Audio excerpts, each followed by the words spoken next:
पहली चीज़, एक assembly member जो अपनी बिल्स है वो जब आगे दे देता है तो उसके बाद वो प्रॉपर्टी बन जाती है असेंबली की। उसके ऊपर हम ज़्यादा बात नहीं कर सकते, क्योंकि आपने एक बात बोली कि वहीद साहब ने लाई। सबसे पहले, बहुत पहले 29 तारीख को मैंने वो जो लैंड ग्रांट्स रेस्टोरेशन जो एक्ट है उसके ऊपर मैंने बिल लाई, और वो हर एक गरीब के लिए, जो ये कभी बाकी जो हमारे तनकीद करते हैं अपोजिशन वाले, ये उस गरीब आदमी का जिसके पास 50 साल 60 साल 70 साल से ज़मीन है, दुकान है, ये उसके लिए बिल है। ये उसके लिए है, फॉर एग्ज़ाम्पल यहाँ के जो स्कूल हैं, जो बड़े बड़े स्कूल्स हैं, उनके वो लीज़ लैंड पे है।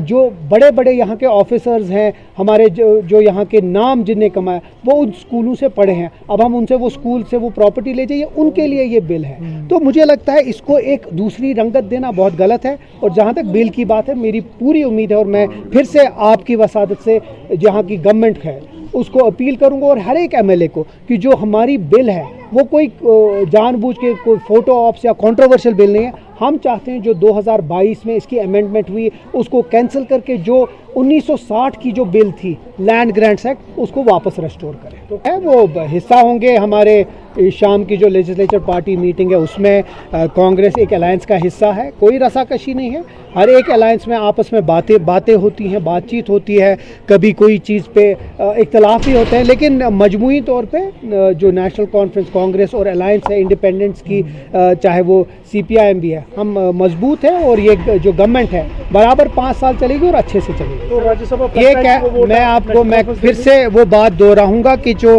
इलेक्शन परसों है उसमें एक अच्छा सरप्राइज़ आपको मिलेगा, और इंशाल्लाह उम्मीद है कि 4 की चारों सीटें नेशनल कॉन्फ्रेंस जीतेगी। ये एक वोट वैसा है कि अगर आप कोई भी वोट नेशनल कॉन्फ्रेंस के खिलाफ डाल रहे हैं तो इसका मतलब आप BJP को फैसला दे रहे हैं या उनको मदद कर रहे हैं। तो मुझे लगता है जितनी हमारी इंटरनल हमारी जो सारी बातें हैं, मुझे लगता है न सिर्फ जो हमारे अपने लोग हैं जो नॉन BJP मेंबर्स हैं, लेकिन वैसे भी लोग वोट करने वाले हैं हमें, जिस पे आप भी हैरान हो जाएंगे। तनवीर साहब ये भी जानना चाहेंगे, जिस तरीके से LOP साहब ने हाल उन्होंने कहा कि BJP जब चाहे जम्मू कश्मीर में अपनी सरकार बना सकते हैं, उस पर क्या कुछ कहेंगे? LOP साहब का उनकी अपनी पार्टी नहीं मानती है। जो इंसान यहाँ हिंदू मुस्लिम उठाता है, जो इंसान किश्तवाड़ से हमेशा इसीलिए जीता क्योंकि उसने फिरका वराना फसाद, उसके ऊपर हम बात करेंगे, उसको हम जवाब देंगे और असेंबली में जवाब देंगे। और अच्छी बात है आपकी वसादत से, ये आपने अच्छा सवाल पूछा।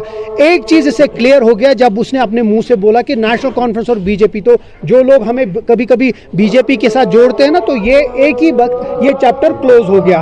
हम BJP के एजेंडा के खिलाफ हैं, उनने बहुत बार कोशिश की हमारे साथ, लेकिन हम जम्मू कश्मीर का जो मैंडेट है उसको खराब नहीं होने देंगे। हम BJP के साथ न कभी जाएंगे न कभी गए हैं, और इंशाल्लाह ये 5 साल करके जो हमने वादे किए हैं वो पूरे ज़रूर करेंगे।